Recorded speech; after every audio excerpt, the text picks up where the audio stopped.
Of my hurricane preps for the tanks, so if anybody in the future needs to do a quick setup because they don't have the money for a generator or something like that, this is what we're doing. I just recently switched from Coralia pumps to Aquamai DC pumps on the two smaller tanks. The 25-gallon SPS tank has a Vortec in it, which is a DC pump. The 25-gallon has a Vortec battery backup. I'll take you to see that. So it's right over here. Say good morning, Xena. This is evacuation day. We are planning on leaving this afternoon. The backup usually sits on the floor, but we just decided to move it up onto a tray in case any water comes in. We're not really expecting a whole lot from the storm, but you know, prepare for the worst and hope for the best. So these should run for 72 hours, hopefully. We're getting an ice cap battery backup today from Bulk Reef Supply. That's the only reason we haven't left yet, or else we would have left yesterday, as I'm waiting on that to set that up. But these should run for 72 hours in the event of a power outage. For ATO, our neighbor is a first responder, so he is going to be coming in checking on the tanks. Because he is not evacuating because he can't. But for him, I don't know if you can see it, might have to show on one of the other tanks. Well, if Xena gets up nice next to it, you can see. But there you go, maybe you can see it a little bit there. In dry erase marker or wet erase marker, I put drew lines on all the tanks for water levels when the return pumps are off. So that way, if we have a power outage and he needs to manually top off the tanks, he can see where the water level in the displays are.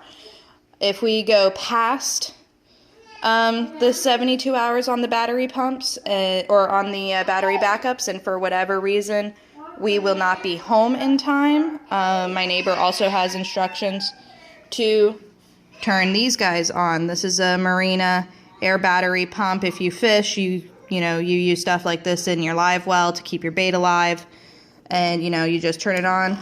Runs on 2D batteries and will oxygenate the water. Hopefully we won't be without power for that long. From what I read online, the battery should last 36 to 48 hours before they need to be replaced. We have 24 of those, and if it looks like when we're traveling back there's going to be an extended outage, we will buy more in Tennessee before we come back. So each of these tanks have one of those with the instructions of if the power is out and if the backups are dead, just flip them on and that'll be it. And hopefully that'll be enough to get the tanks through. One other thing, because a lot of you run without ATOs, is I have two tanks on ATOs and one without an ATO. The one without an ATO is the mantis shrimp tank.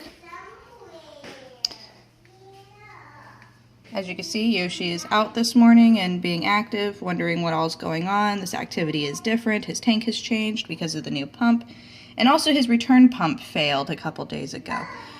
So he's actually been running just on a circulation pump for now. I have the Aquamai set pretty low to have low power consumption on the battery. But anyways, for people without ATOs, one thing you should consider is just running off of your circulation pump, because if you run the ATO, or if you run the return pump and you have no ATO, and you're going to be away for a few days, you run the risk of, especially on these smaller tanks, running that chamber dry. And that's not something that anybody wants. So I also overfilled his tank, hopefully, to give our neighbor a couple days to where he doesn't really have to worry about topping off, and hopefully that'll get everybody through. But he's a tough guy. Unfortunately, if we lose any of the tanks, I fear it'll be Yoshi's, but he's a tough dude, so hopefully he makes it. And like I said, not expecting a big storm, so that should hopefully be good too. We're up in Jacksonville, we're not down in Miami, so we're kind of out of harm's way up here. And we're not in Central Florida, which also likes to get hit. So hopefully, if anything, we'll only be out of power for 24 hours at the most. But that's my backup plan. So good luck to everybody else. I know a couple people are in Key West, and I hope the best of luck for your tanks and you guys stay safe, and we'll see you after Irma.